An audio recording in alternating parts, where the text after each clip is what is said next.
Buenos días, mi nombre es Sara Sánchez Cordero. Muchas gracias por la increíble participación que han tenido hasta el momento.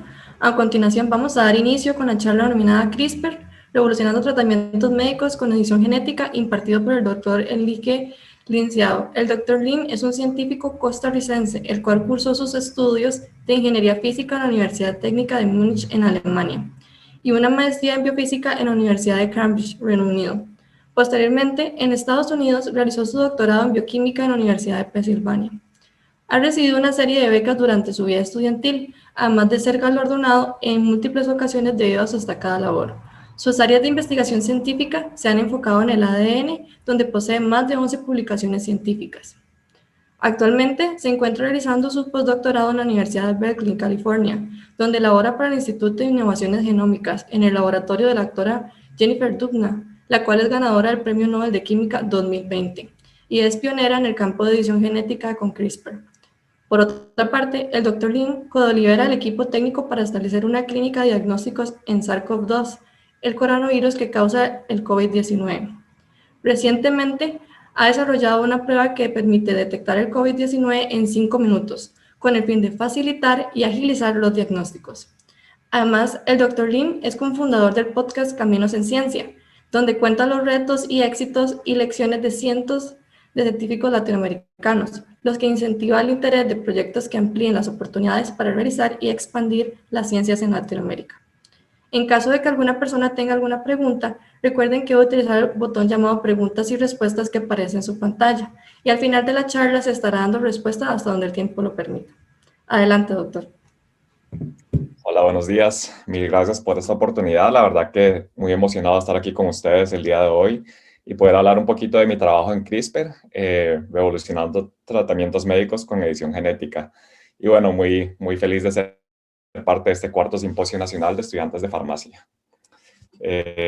Bueno, a ver.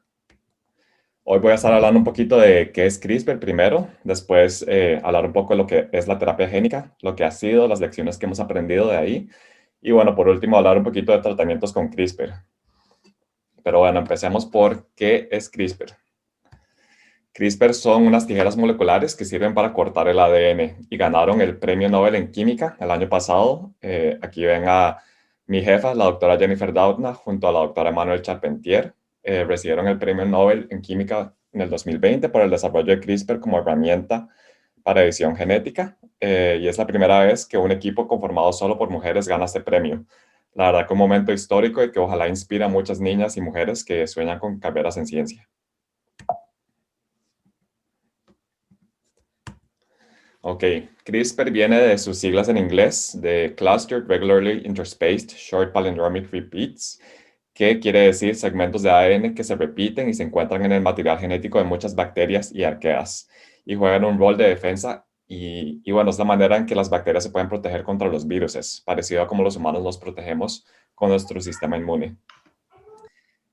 Y aquí tengo un video que explica más o menos cómo funciona CRISPR en las bacterias. Aquí las bacterias son estos tubos cafés y al igual que en los humanos, como mencioné, las bacterias pueden ser infectadas por virus.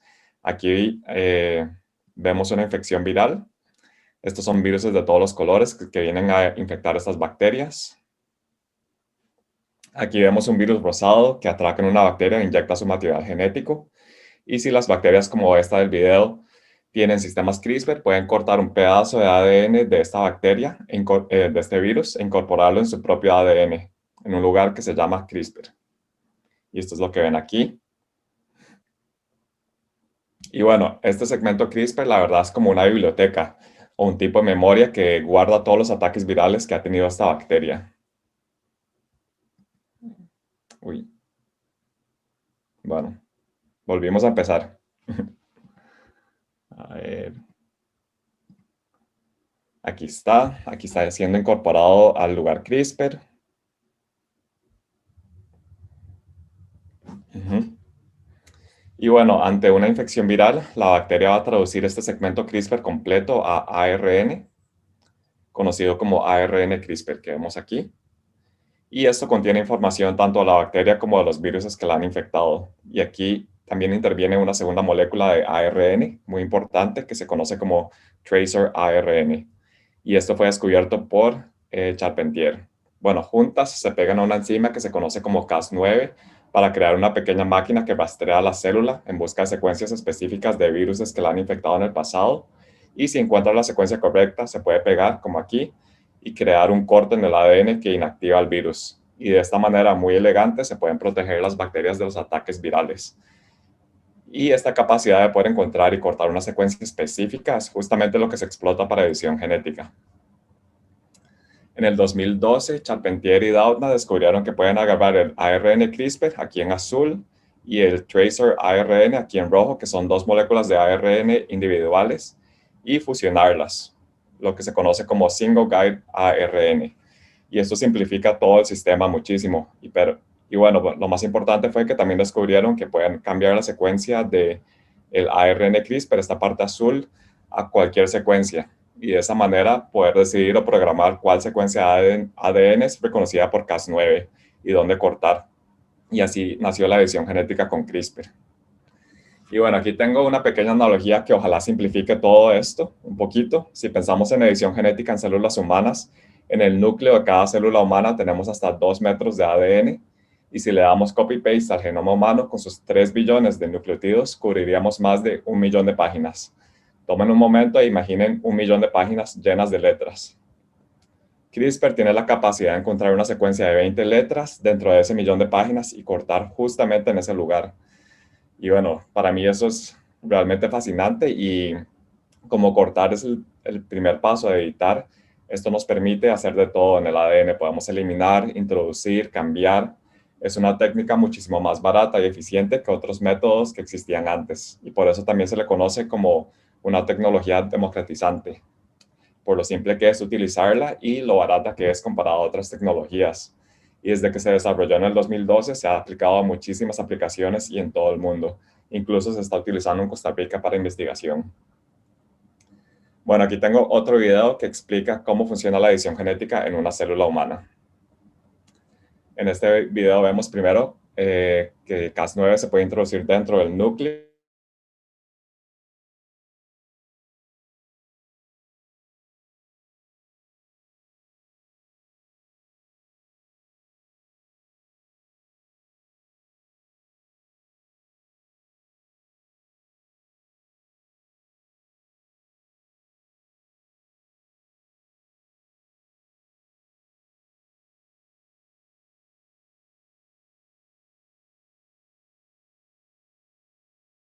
que puede incrementar el riesgo de desarrollar cáncer de mama. Con CRISPR podríamos no solo eliminar ese gen mutado, pero lo podríamos reemplazar.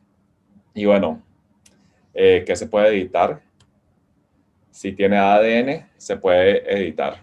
Y bueno, casi todos los seres vivos están hechos de ADN y entonces realmente esta herramienta nos permite cambiar el código de vida.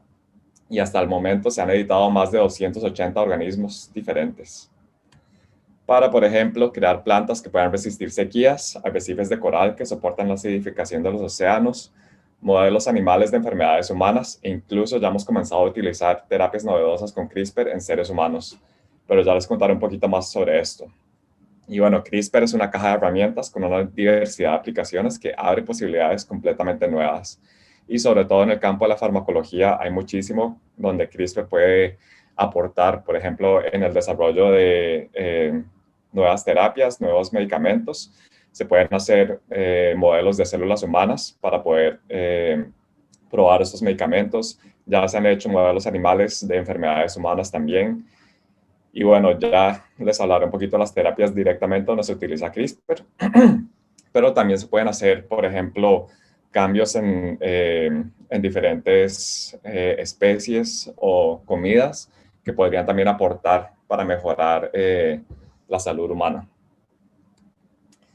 Y bueno, como hoy estamos acá para hablar de la farmacia del futuro, creo que es importante primero repasar un poco el pasado para poder hablar del futuro después y sobre todo hablar de terapia génica, donde muchísimas de las lecciones que hemos aprendido en terapia génica se pueden ahora utilizar en edición genética.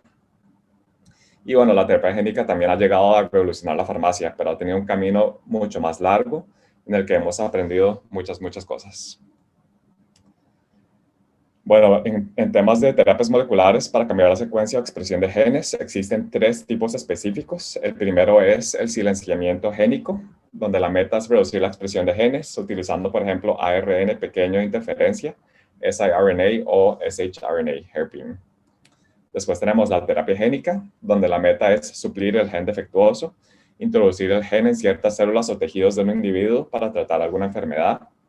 Y por último, tenemos edición genética, donde la meta es cambiar la expresión de un gen o corregir una mutación o variante patológica. Y bueno, aquí tengo un mini resumen de la terapia génica, que ya lleva un par de décadas. Empezó en 1990 con el primer intento de terapia génica. El doctor French Anderson trata a Ashanti de Silva, una paciente de 4 años con una enfermedad génica muy poco común, conocida como inmunodeficiencia combinada severa. Y todavía está viva Ashanti de Silva. La verdad que fue un éxito este primer intento. Pero bueno, esto fue lo que empezó más de 400 ensayos clínicos con terapias génicas, nada más 8 años después.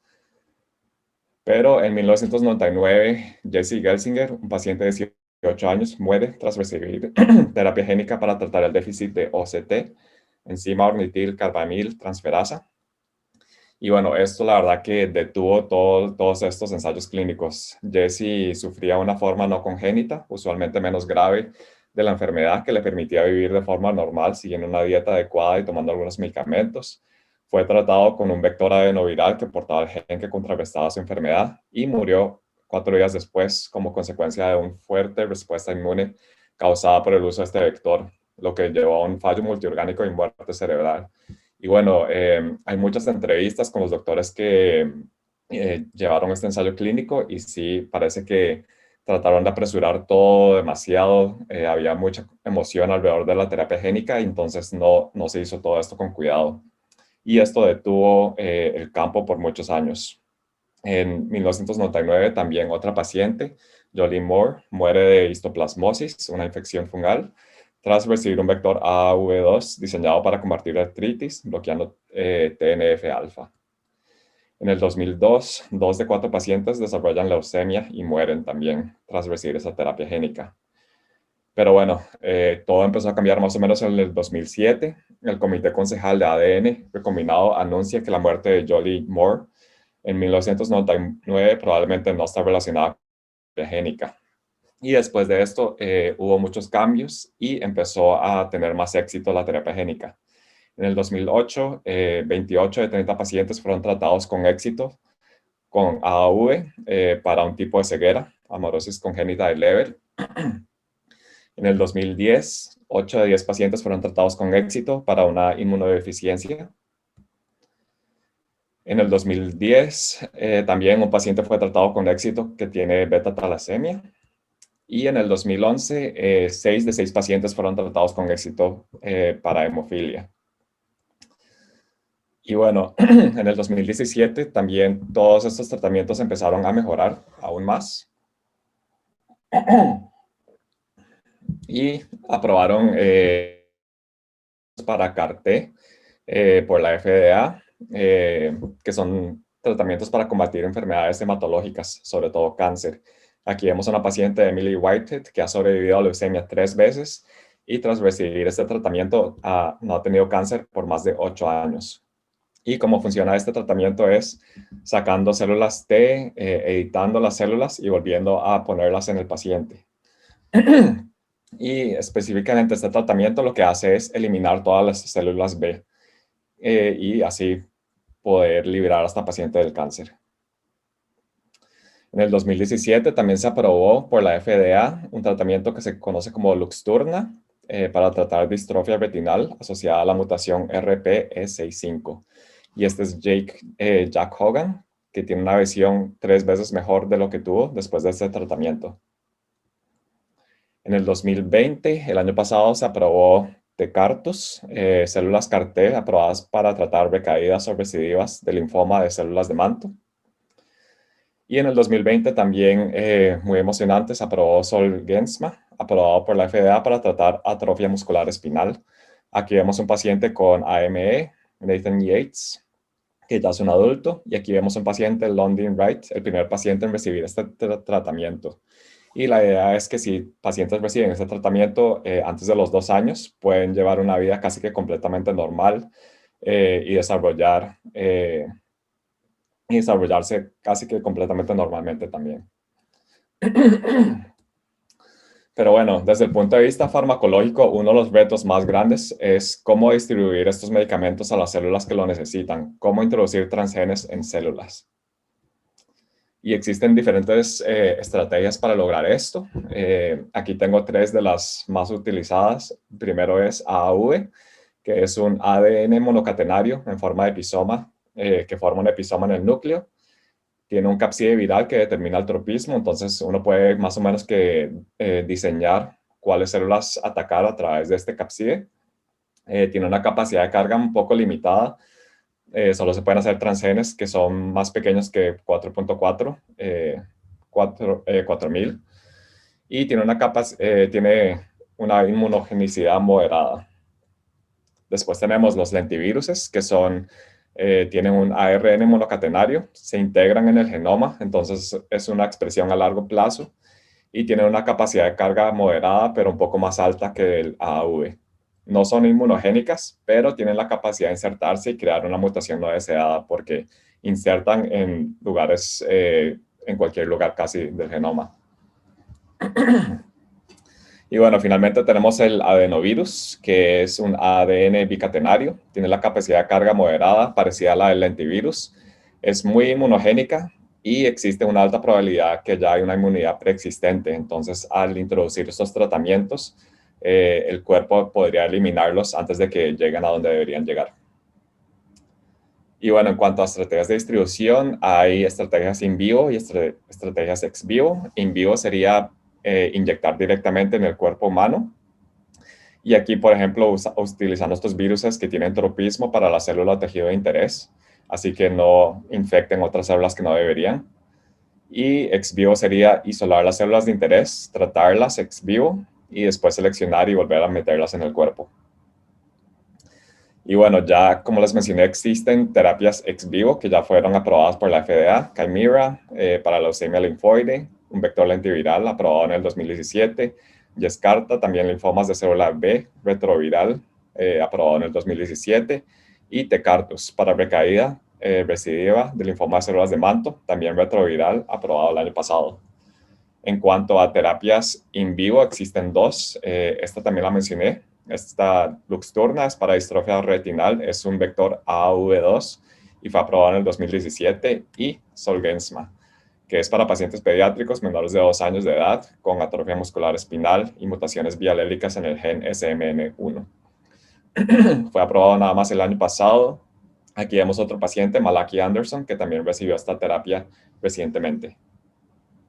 Y bueno, estas son terapias génicas que la verdad son muy emocionantes y todavía están aportando muchísimo a lo que es una revolución en cuanto a tratamientos para enfermedades donde la verdad no existen medicamentos mejores en este momento. Pero bueno, pasemos a tratamientos con CRISPR. Aquí está otra vez CRISPR, las tijeras moleculares. Y cuando pensamos en tratamientos de CRISPR, la verdad que tenemos retos muy parecidos a los que tenemos con las terapias génicas. Necesitamos también estrategias de distribución en vivo y ex vivo. Pero lo que se puede utilizar aquí y que tal vez es bastante emocionante es estrategias que no contienen viruses.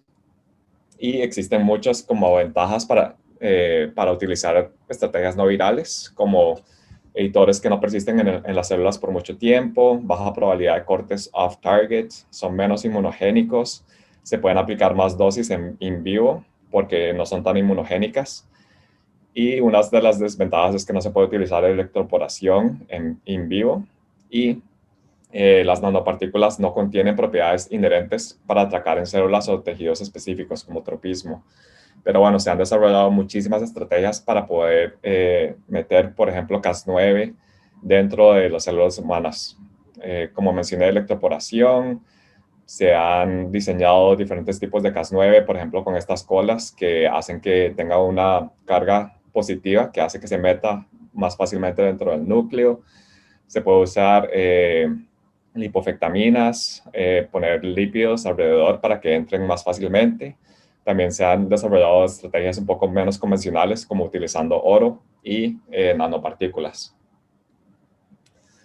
Y bueno, aquí ya existen tres tratamientos específicos donde ya se está utilizando CRISPR. La primera sería in vivo, de hecho, donde se está tratando un tipo de ceguera, amaurosis congénita de Leber. Esta ceguera, la verdad, explica el 10% de los casos de ceguera al nacer, ceguera congénita. Y el año pasado, precisamente, se hizo el primer tratamiento con CRISPR in vivo en pacientes que tienen este tipo de enfermedad en abril del año pasado. La verdad que muy, muy emocionante. El ojo, como algunos saben, tiene una inmunidad privilegiada, lo que hace que sea más fácil poder hacer este tratamiento directamente en el ojo, además de que está expuesto y se puede hacer una inyección directamente ahí. Y lo que se hizo aquí fue eliminar una mutación específica que hacía que el ARN messenger fuera un poco más largo de lo que debería y no fuera funcional.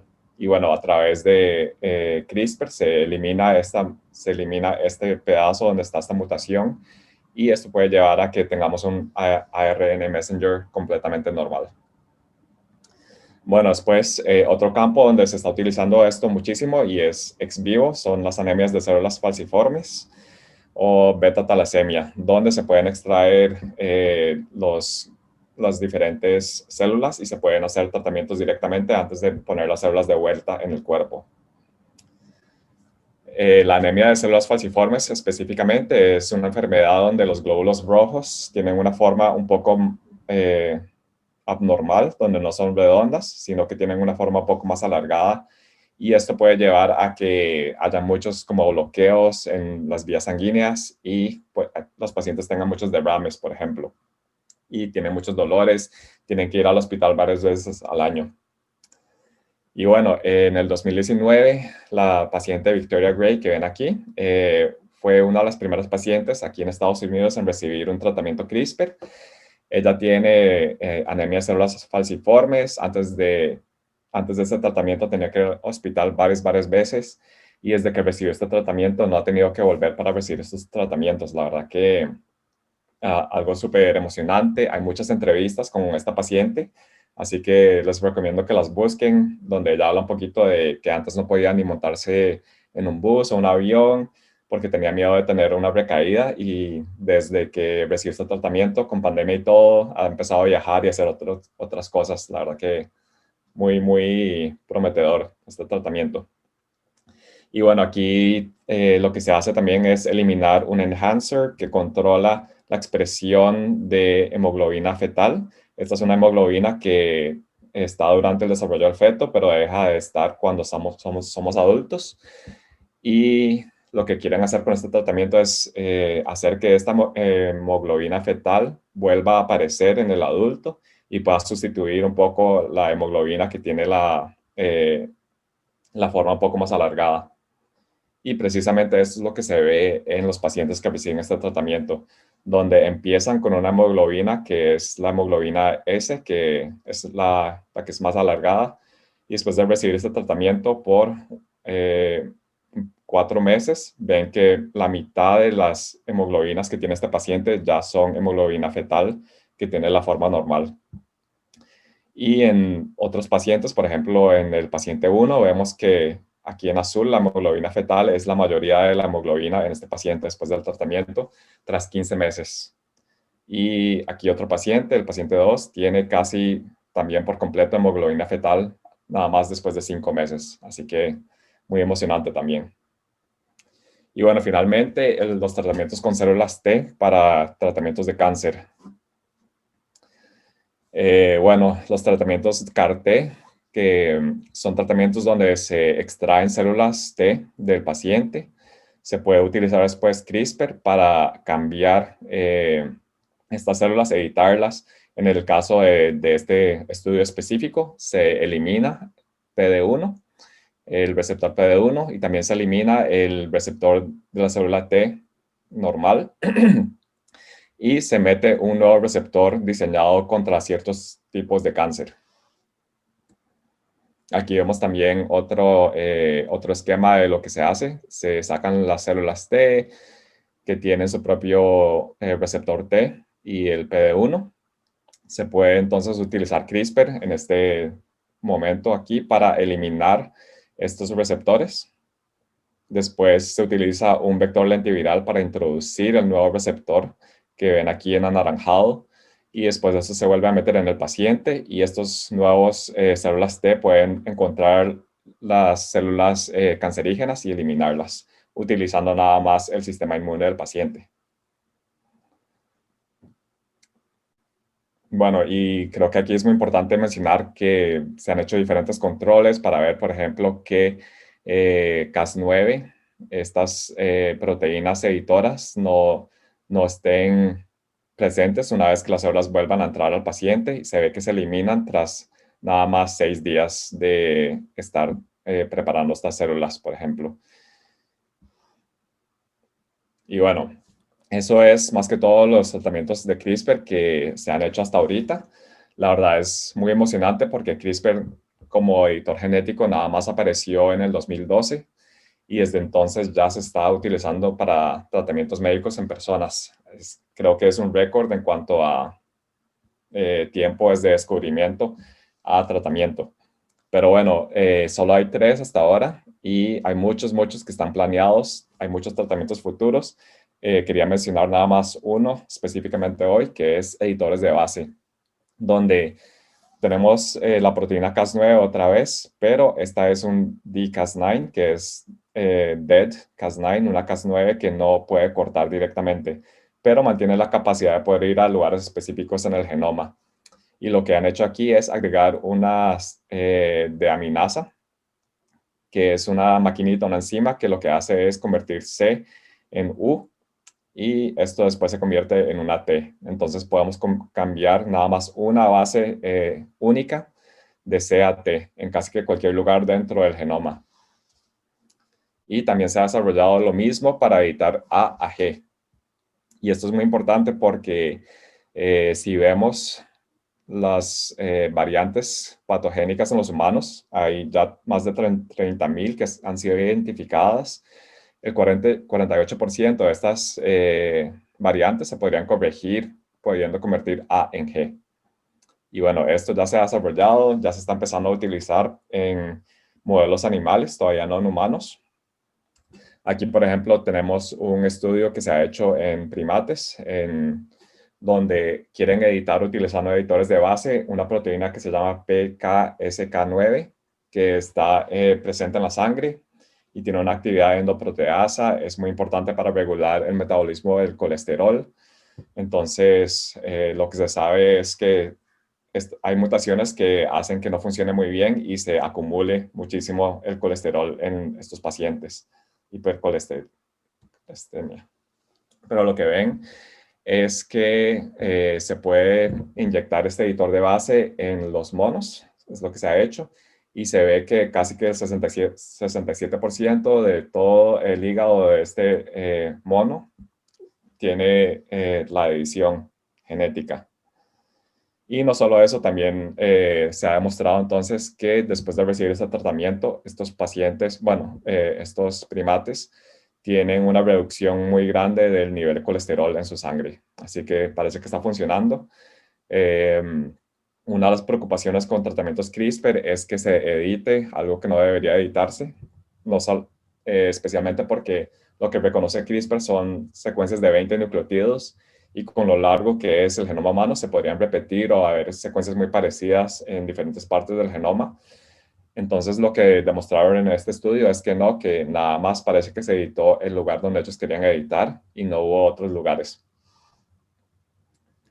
Y bueno, por último, también se desarrolló y se acaba de publicar a principios de enero, utilizando editores de base, pudieron corregir o tratar ratones que tienen progeria, un envejecimiento acelerado, y pudieron corregir esto en estos ratones que ahora viven casi que el doble de lo que viven sin el tratamiento. Y además es muy Hay videos donde se puede ver, por ejemplo, que los ratones que tienen la enfermedad no se están moviendo bien, están muy lentos, tienen todo el pelo blanco de manera prematura y tras recibir este tratamiento eh, tienen el pelo mucho más oscuro, se están moviendo completamente normal como si no tuvieran la enfermedad. Así que muy, muy prometedor. Creo que es importante mencionar que a medida que vamos avanzando estos tratamientos hay que tomar en cuenta la inmunogenicidad de vectores, la inmunogenicidad de editores de genes como Cas9. Hay cierta preocupación de, al inyectar esos tratamientos directamente en el cuerpo, no poder hacer este tratamiento una y otra vez porque tal vez el cuerpo empieza a atacar estas proteínas. También hay complicaciones inmunes o inflamatorias de estos tratamientos. Lo que no queremos es repetir los errores del campo de la terapia génica y avanzar de una manera segura y eficiente. Y bueno, finalmente también quería mencionar una pregunta que siempre me llega, que es cómo se puede utilizar CRISPR en tiempos de pandemia. No se puede utilizar CRISPR directamente en el cuerpo, por ejemplo, por el momento no, para eliminar el virus, pero tal vez en un futuro existan maneras de utilizarlo de esa manera. Pero bueno, todo lo que les he contado hoy hasta este momento es utilizando CRISPR-Cas9, que se descubrió en el 2012. Fue la primera que se descubrió para edición genética, pero desde el 2012 se han descubierto muchas otras con propiedades diferentes y súper interesantes. Por ejemplo, Cas12 y Cas14 aquí no solo reconocen la doble hélice de ADN, pero también reconocen cadenas sencillas.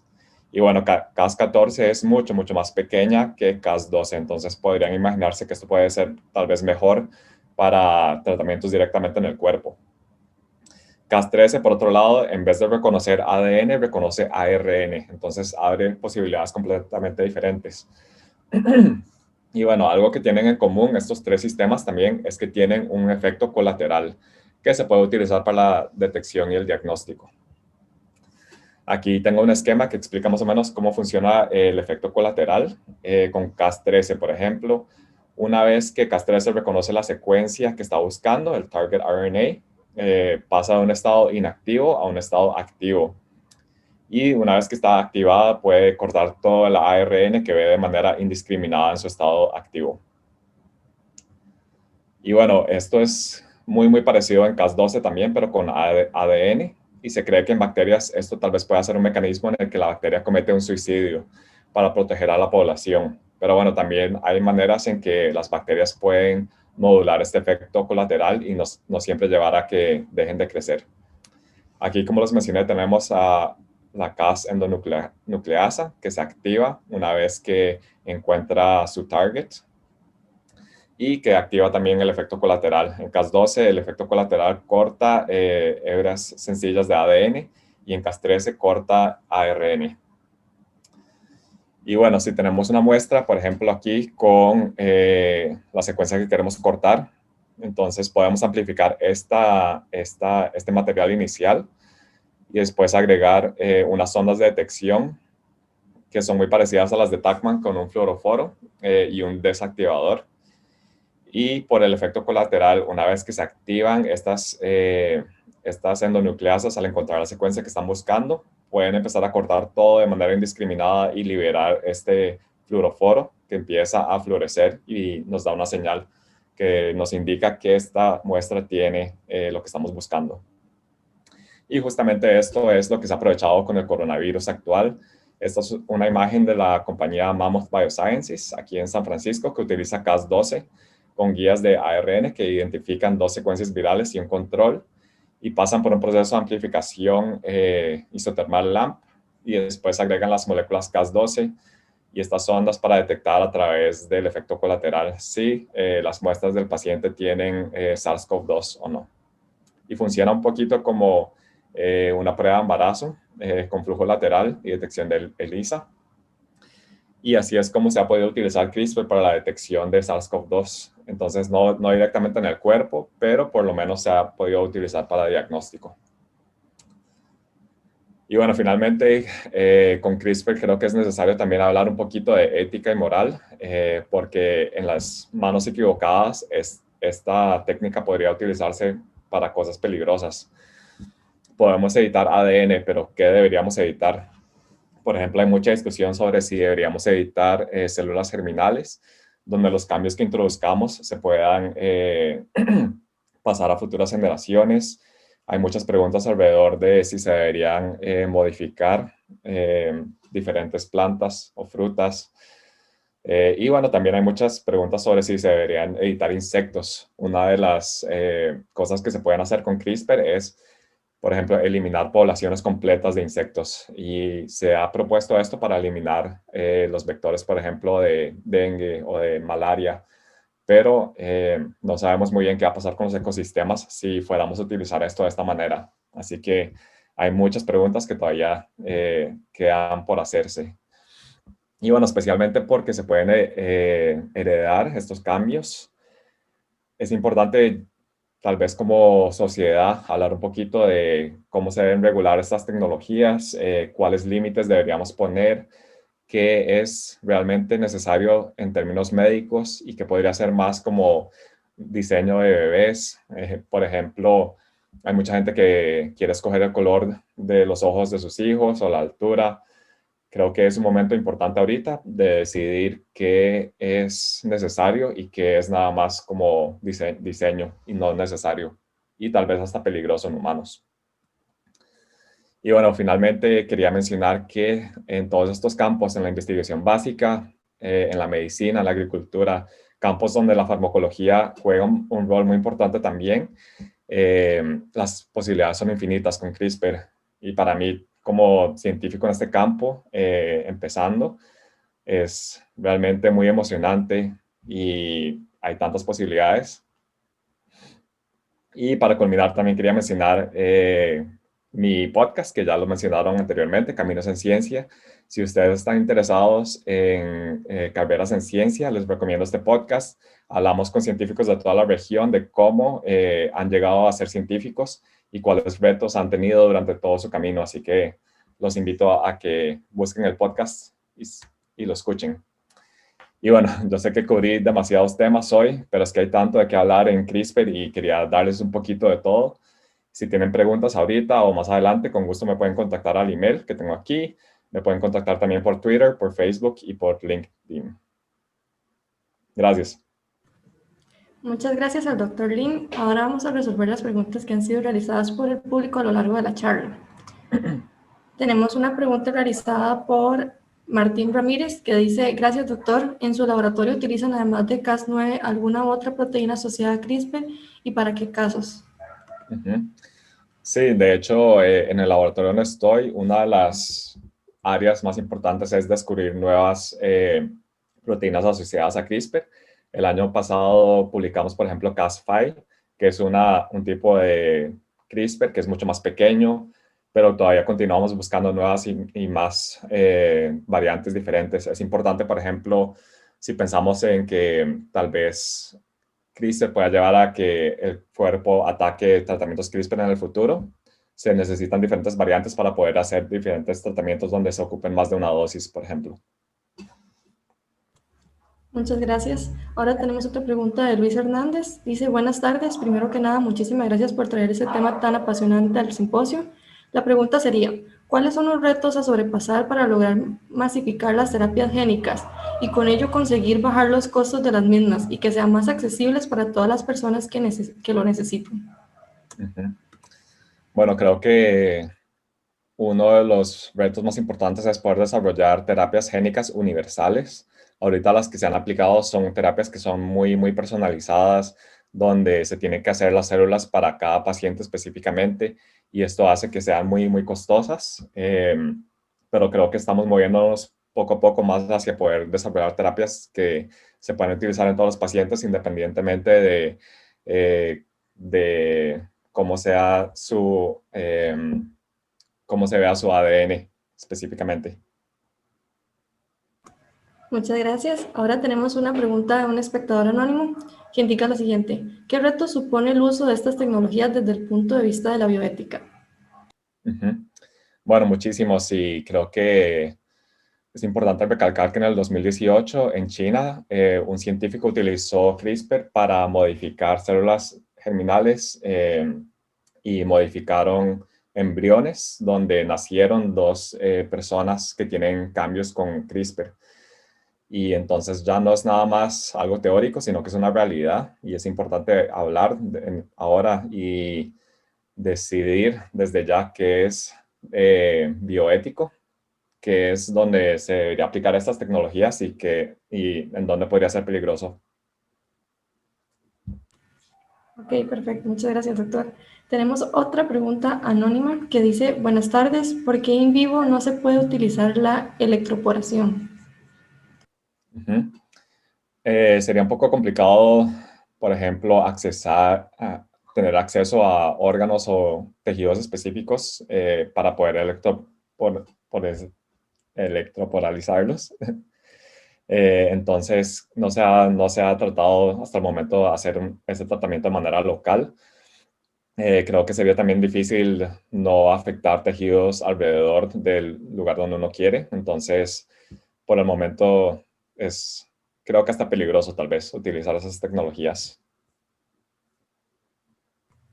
Muchas gracias. Tenemos otra pregunta más que dice, buenas tardes, gracias por su ponencia sobre la Cas9 con cola que mencionó, ¿cómo logra atravesar la membrana una Cas9 con una cola cargada positivamente si los iones usualmente tienen muchísimos problemas atravesando membranas? ¿Lo logran a través de un transportador? Ujú. Eh, yo tengo entendido que sí, que logran a través de los poros en el núcleo y con las cargas, eso les ayuda a tal vez pasar de manera más rápida sin importar el tamaño que tienen. Pero bueno, la verdad no conozco el tema tan a fondo, entonces les recomiendo buscar un poquito más.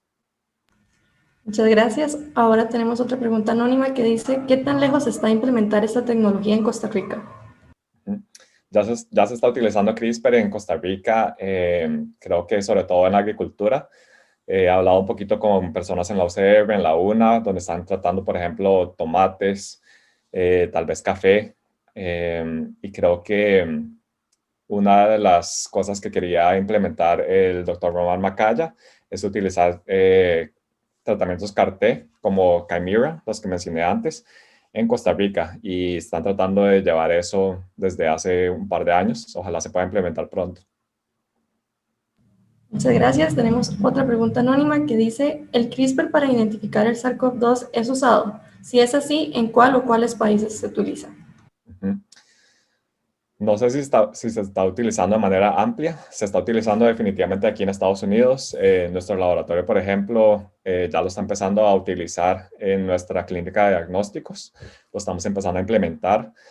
Creo que en Costa Rica también hubo un momento donde me contactaron algunas personas con el interés de aplicar esto, pero por ahora las técnicas PCR son las que son más utilizadas y más fiables.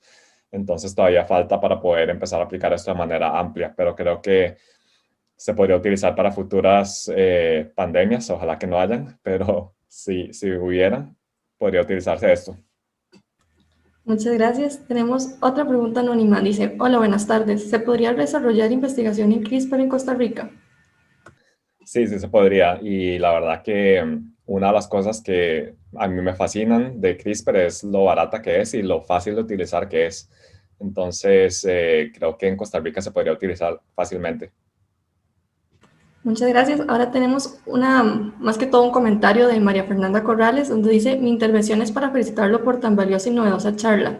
Mi pregunta sería, ¿cree que este tipo de tratamiento médico puede ser aceptado por la población costarricense en un futuro cercano, dado que el tema de la genética es delicado? Muchas gracias.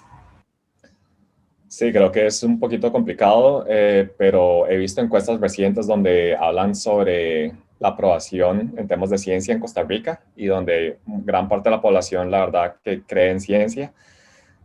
No es, por ejemplo, en Estados Unidos hay muchos problemas donde hay gente que ni siquiera cree que existe este virus del SARS-CoV-2, pero creo que hay mucho empuje para mejorar la comunicación científica, poder comunicar lo que estamos haciendo de manera más sencilla para que todo el mundo entienda lo que estamos haciendo y que hay beneficios para todos en este campo también.